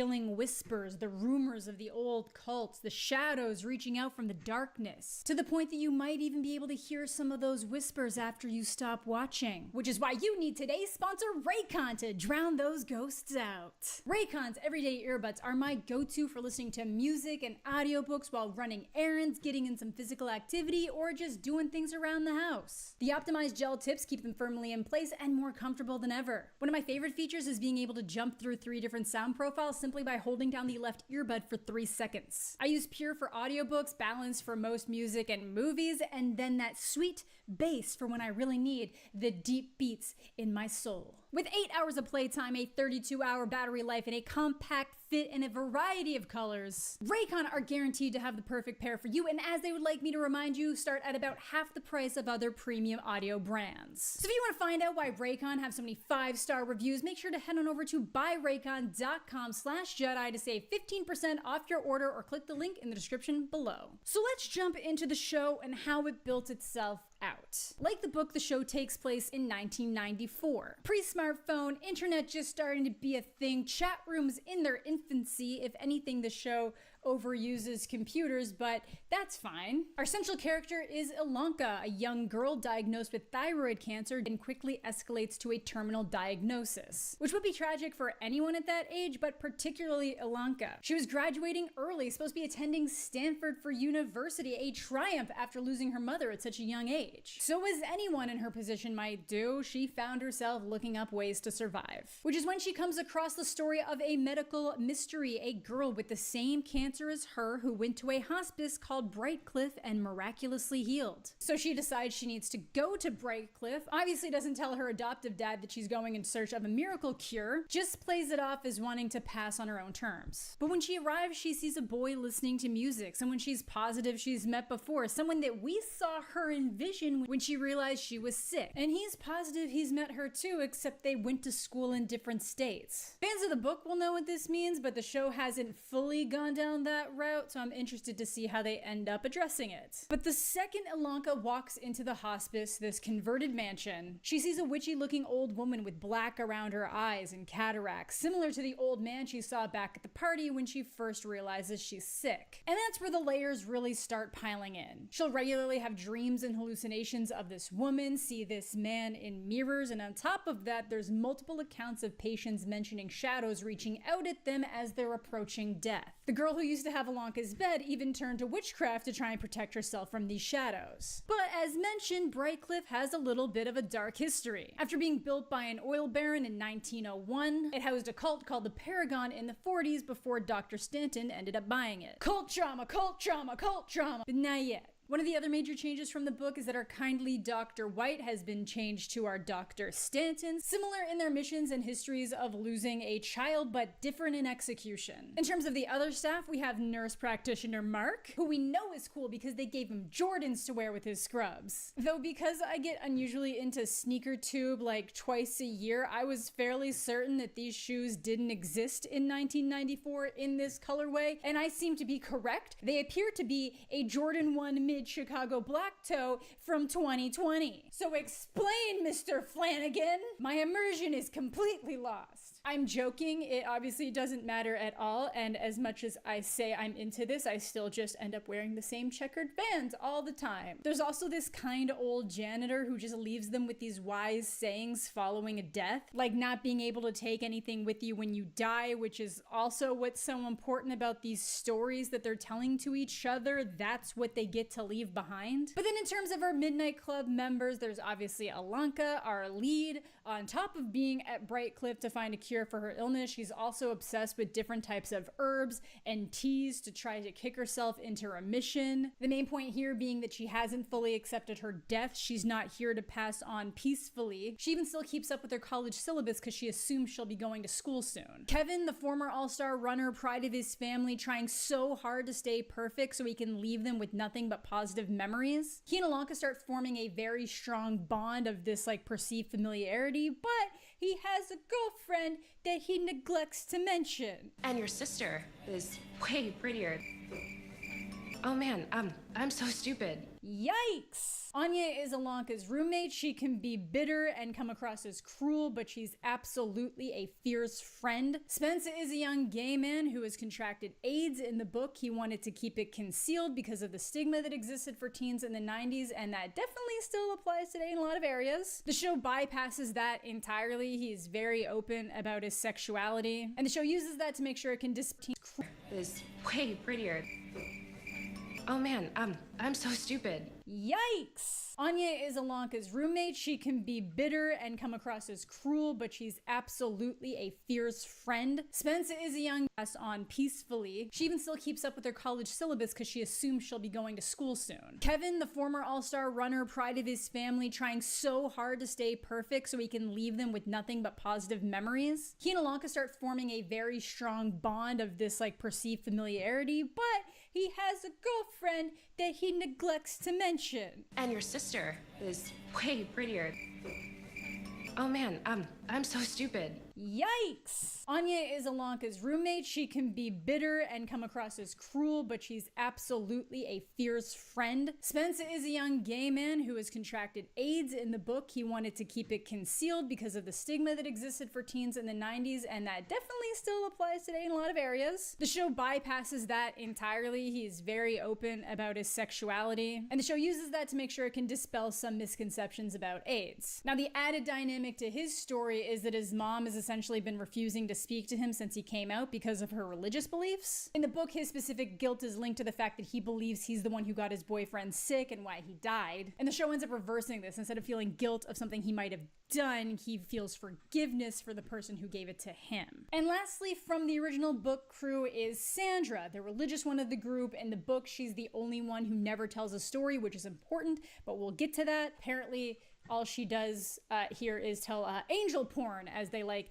to talk about it. And I feel like what they would have described as angel porn in 1994 is very different than in the landscape of 2022 fanfiction. But moving on, the show ends up adding in new characters like Mesh, who's beat the odds of survival so far, but hasn't been able to see his parents because of immigration issues. He's the gamer of the group. Natsuki ends up losing her roommate early in the show, and she's kind of been bouncing her story off of her before she dies. And it ends up being this super interesting, heartbreaking one about her suicide attempt before she was even diagnosed. It's a variation on the story Road to Nowhere, how she passed out in the car in the garage, but then in her mind actually left and ends up picking up two hitchhikers, one of which is desperately trying to get her to stop and shut off the car, and the other one wants her to keep it running. It's really beautiful and haunting and kind of goes how easy it would be just to let go, but that life is worth making the choice to live. But then the flip side of that ends up being that she gets to the hospital and finds out she has has cancer and eat out the group. Natsuki ends up losing her roommate early in the show, and she's kind of been bouncing her story off of her before she dies. And it ends up being this super interesting, heartbreaking one about her suicide attempt before she was even diagnosed. It's a variation on the story Road to Nowhere, how she passed out in the car in the garage, but then in her mind actually left and ends up picking up two hitchhikers, one of which is desperately trying to get her to stop and shut off the car, and the other one wants her to keep it running. It's really beautiful and haunting and kind of goes how easy it would be just to let go, but that life is worth making the choice to live. But then the flip side of that ends up being that she gets to the hospital and finds out she has cancer and is dying anyway. And Sherry, a pathological liar whose family is involved in the entertainment and film industry, but as much as she lies,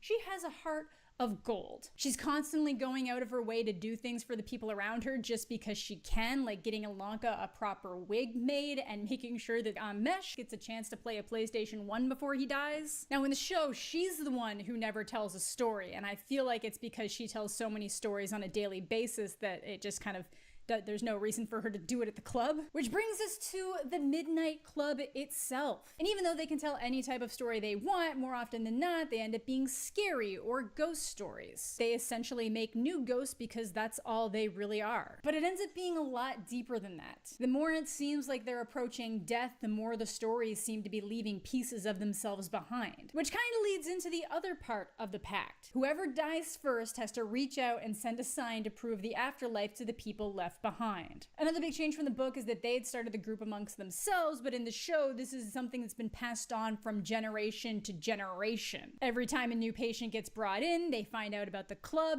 and it continues on. But to be accepted, Ilonka has to tell a story, and she tells the one about Julia Jane, the miracle survivor of Brightcliff, how she went missing in the middle of the night, then returned a week later, completely healed. And everyone assumes this is just a story, except Kevin, who's actually taken the time to read the names of the past patients on the Brightcliff walls. So he knows that at least some of what she's saying is true, and then she lets him know that that's why she's here. I hope I didn't sound like I was chasing something stupid. Then the first episode ends with a kind of out-of-character flagpole sitta, which just makes me feel like Netflix got the rights to that song and will just use it anywhere it remotely feels relevant because they just had it in Do Revenge. Even though the song was only released in 1997, that will be a trend.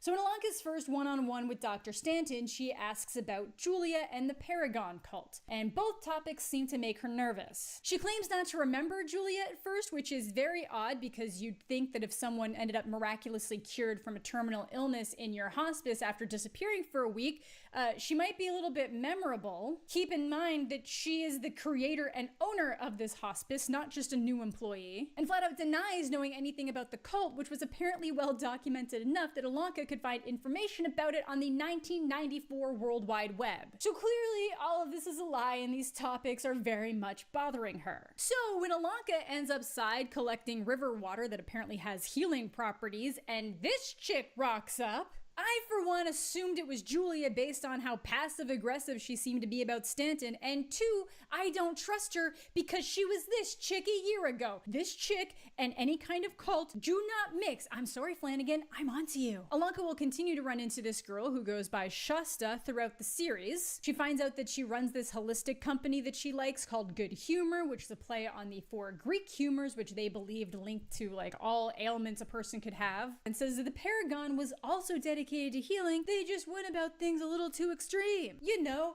as cults do. So my alarm bells, spidey senses if you may call them, are just the tingling. But as she's leaving the forest that first time, she sees this double triangle hourglass symbol carved into the tree, which is also a symbol they lingered on a couple times in the elevator in the first episode. Yeah, don't worry, I noticed that shit. And she'll notice the symbol again after stealing Julia's patient files from Stanton, because of course she was gonna do that. Julia seems to have drawn that same tree with the symbol and has the numbers 292.13 literally scribed all over her art. The number itself is going to stay a mystery for a little bit, but she eventually realizes that the symbol is in the elevator, figures out that it's a secret button, and takes her and Kevin down to some kind of sub-basement, which very obviously was used for cult stuff. There's murals painted, a beautiful ceiling, the hourglass on the floor, beds. But it also seems to be the original meeting place of the Midnight Club. They find a journal from the original members that kept the minutes of the meeting, some of the stories, and who wrote that journal and founded the club? Julia Jane, the miracle survivor, because everything's connected. You may also notice that all the story titles are Christopher Pike novels, and every time Ilonka seems to learn something new about the cult, she has these weird flashback memories, including this cultish looking group walking towards the elevator, presumably headed down to do cult shit. But the rest of the club is pretty disturbed by the place, particularly Sandra. They find a ceremonial dagger, old robes, and it all really goes into high gear when they hit a journal page that turns up covered with bloody art. So, you know, some good old blood rituals going on here. Ilonka obviously isn't swayed, and all this immediately results in is Sandra trying to push the group towards God and away from the darkness, which Spence clearly has an issue with because God's been used as a weapon against who he is as a person. But after a little tip from Shasta about looking up different types of holistic health in the hospice library, Ilonka realizes that 292.13 is probably a Dewey Decimal code and finds the Paragon Leader's daughter's journal. So fun that Shasta just happened to be super knowledgeable about like the coding system of the Dewey Decimal System, which I imagine the person who hid the journal there would also have to be aware of.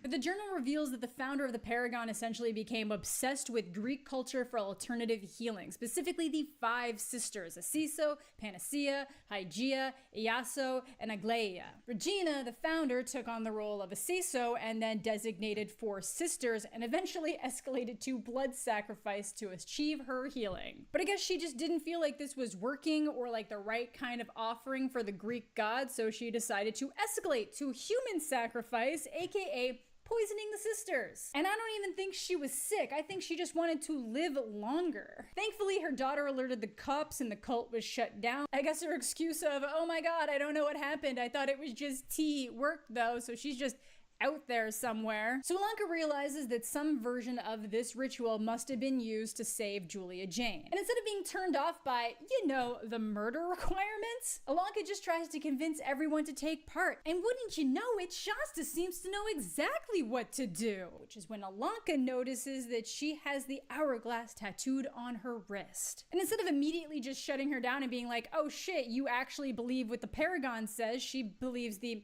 explanation that, oh, she just agrees with like the general core ideas of their healing, just not their method of going about it. You can do it just by sacrificing important items. First to save Anya, who's taken a turn for the worse, but ultimately so they can just keep repeating it to save them all. Again, most of them are very against this, particularly Sandra. I think that kind of goes against everything she believes, and she does still try to stop them in the end, but ends up agreeing to take part, and yes, they literally conduct a blood ritual, which ends not in a miracle, but with those shadows we've talked about reaching out and swarming down at Anya, which has been happening for a couple days now. She was constantly seeing shadows lurking, things sweeping at her in the dark. Passing out from these perceived attacks, Ilonka even saw that old woman lingering above her bed, seemingly a death omen that we will get to. But even though Ilonka can see this woman, every time she tries to follow her, her reality gets shifted, as if she's being sent back in time, and on so many of these occasions, the person she follows ends up shifting into Kevin, which we will also get to.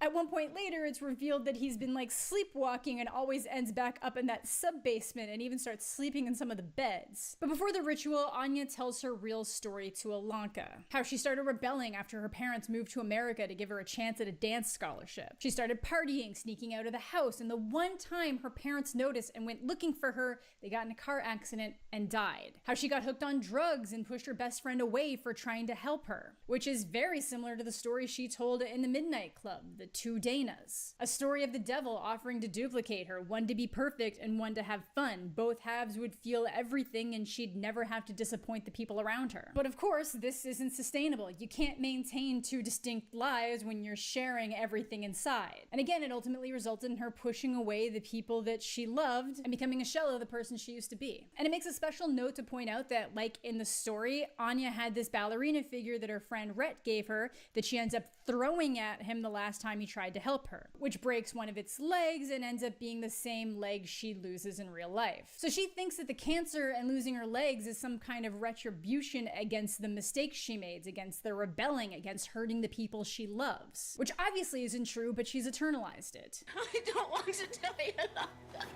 Which brings us to probably the most emotional episode of the show. At first, it seems like the ritual did work and that Anya went into some spontaneous remission, but it wasn't a happy reality. She was still hooked on drugs, ended up in a series of programs, rehabs, and feels a ton of guilt from being the sole survivor because the ritual never worked again. But things start to feel a little surreal. She starts to run into all the characters from the stories the other club members told, seemingly horrified before she wakes up back in her bed to the sound of the Midnight Club coming through her radio. Which is when we realize that everything that just happened is likely the result of Anya being in a coma, and her brain just processing her guilt and her regrets and the unfinished business of never reconnecting with Rhett. How she knows she messed up, but she still feels angry that he's never reached out. Which is when we realize that the voices coming through the radio is the Midnight Club on the other side of the door telling her stories through the intercom as she's in the process of dying. Every time she was shutting off the radio was her tuning out the Midnight Club outside. But the story they tell is a kind one. It's about how she survived and came back to perform the ritual until every single one of them was healed. How they all live together until she eventually reconnects with that childhood best friend. They get married and have kids, and the whole club moves to the same block as they grow old together, healthy and happy. But that's not what happened. She passed out after the ritual, Stanton came down and lost her mind at them, and Ilonka realizes that she went too far. But it's those final moments of Ilonka talking to her, saying that everything is gonna be okay, that lets Anya let go and pass on. They go on to properly honor her down by the beach, spreading her ashes and singing Good Riddance by Green Day, which wasn't out yet, but I guess that's fine. I'll be honest, I know that was supposed to be particularly emotional, and I always said that that is actually the song I would want played at my funeral, but there's something about a series of off-key teens singing a song that I couldn't. That's like the third overt 1997 reference. I don't know if that means anything, but we have to get the fallout. Stanton is obviously shocked and horrified at what's happened, which fair, they were performing blood rituals in the basement, rubbing blood on someone who's immunocompromised, and she reveals what was always obvious, that she and the staff are fully aware that they sneak out every night to tell stories, and they've allowed it to happen so she can just as easily take it away. Why do you think there's always fresh firewood? So on top of her frustration with Stanton, Ilonka's heartbroken over losing Anya and what she saw as her last chance of survival. So not only is she processing that death, but her impending death as well. All of us here were already gone. Which is when Shasta catches up with her again, says that it's possible that the ritual did work, just not for Anya. So she explains what the symbol means. That the hourglass is made up of the Greek signs for air and earth, as above, so below, that you can always turn the hourglass over before it runs out, that life will prevail. That is what the Paragon was trying to do. They got lost along the way. But to me, that just screams, we can keep performing rituals and sacrificing multiple lives to steal more time. Now, at this point, it should be obvious, if it wasn't already, that Shasta is Julia. We've got a woman whose age checks out for when Julia would have been at Brightcliff, who knows a lot about Brightcliff and has an apparent feud going on with Stanton, is obsessed with Greek names and their healing rituals, knows all about this Greek-based cult, named her company after the Greek humors, and has a tattoo of the cult symbol. Even if it wasn't obvious that this is Julia, there's enough here to suggest, hey, maybe we should stay away from this person. But obviously she won't. Ilonka needs to believe. And that belief only gets stronger when she overhears Stanton talking on the phone about how someone might have been misdiagnosed as terminal. So obviously Ilonka believes that it's her, something that Shasta only encourages. Even mentions that if things get too hard with Stanton, she can move in with her group. Girl, run. Smart teenagers are the worst because they never realize how stupid they actually are. So now she's obviously trying to convince the group that it worked. That she's the one who's healed and they need to immediately keep going with the rituals until Sandra drops the bomb that it's her. and that it had nothing to do with the ritual, that her tests to confirm the misdiagnosis were performed before the ritual, and that she's still sick, just not terminal. Now I'm gonna slide in here with some book info that this is specifically the reason why Sandra never told a story, because she wasn't ever one of those terminal kids. It's just something that adds to the symbolism. I can understand the show wanting to go against that and being like, no, she's part of the club. She's one of us. It doesn't matter what her diagnosis is, but I get what the original intention of the book is, and I enjoy it. So this is pretty much the last straw for Ilonka. She goes to storm out before being intercepted by Catherine, Kevin's girlfriend. Now I've danced around a lot, but Ilonka really likes Kevin, and Kevin seems like he likes her too. The two seem to have this like deeper connection, but again, girlfriend. A girl who seems a little bit delusional as to what hospice actually means, and it just really ties back into the idea that Kevin is trying to be perfect for everyone so they don't have a bad memory of him. He can't tell his mom that he can't run anymore because she still thinks he's gonna be a track star, and he can't break up with his girlfriend because, like, you don't want to make her sad before you die and make her sad. Now at this point, Ilonka doesn't have full insight into this and just has her own desires and regrets that she's looking to avoid happening, and snaps when Catherine just won't leave her alone when she's clearly crying and asking to be left alone. So she loses it, calls her delusional, which Kevin walks in on, so she runs out and finds Shasta, who finally reveals what's been obvious. She's Julia, and she wants Ilonka to help her get into the school so they can try and conduct another ritual to save her. But based on Julia's desperation and how much she wanted that journal, I'm guessing that she's sick again, and this is her desperate plea to heal herself. Apparently, all those years ago, she left to track down Regina, the old cult leader, and begged for her teaching. Presumably conducted a ritual somehow. We don't know what they did for sacrifices there, but then wandered back through the woods in her PJs so she could just pretend it was truly a miracle that she didn't remember. Now, obviously, Ilonka isn't thinking about potential devious plans. She's desperate to literally survive. So after the Midnight Club ends, she lets Julia in, followed by 3 sisters for the ritual. And pretty quickly, it all goes to shit.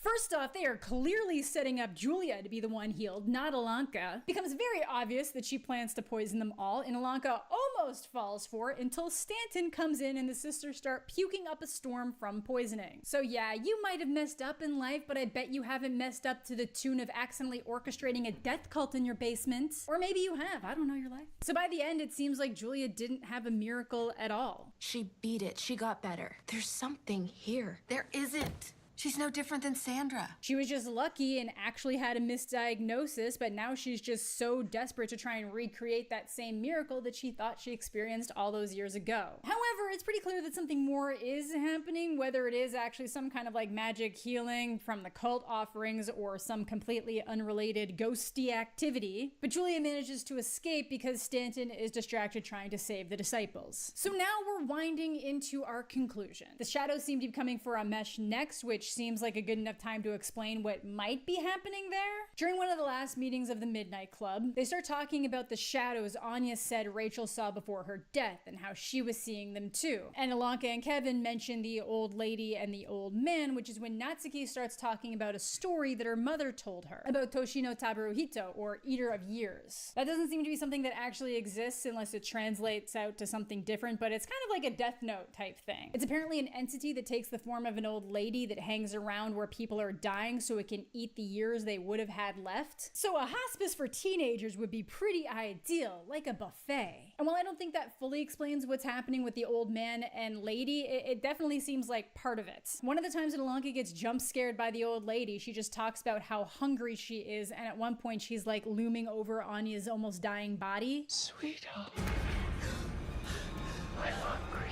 But then there's the other side. Almost every time Ilonka ends up following this woman, she morphs back into Kevin. And when she sees the old man, it's in the mirror, and that started before she even made it to Brightcliff. And Kevin says that he sees the old man more, and I would guess that he sees the old woman when he's looking in a mirror. So I think there's some kind of generational wave here where in a past life, Kevin was that woman and Ilonka was that man. That might seem weird, but in the book, all of Ilonka's stories have to do with her remembering some past life. And in each of those past lives, Kevin is there, either as a lover or a dear friend, either a man or a woman, but always someone super important to her life. And it all seems to go back to this moment where they agreed to share the other's sin. So in every life, they'll find each other and know love, but it'll never be peaceful. It'll always be doomed to some kind of misfortune or tragedy. Point being, they've met in a hospice while dying. See what I mean about this whole story just being one big giant gut stab? Though we'll say the book ends with them years later with the Earth being destroyed as they're kind of like flying off in a ship together, so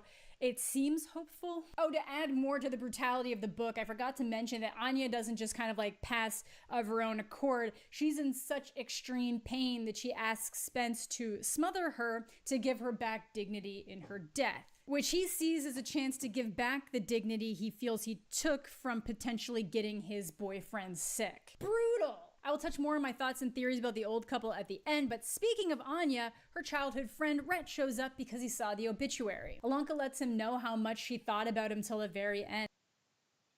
It's sleeping time for me.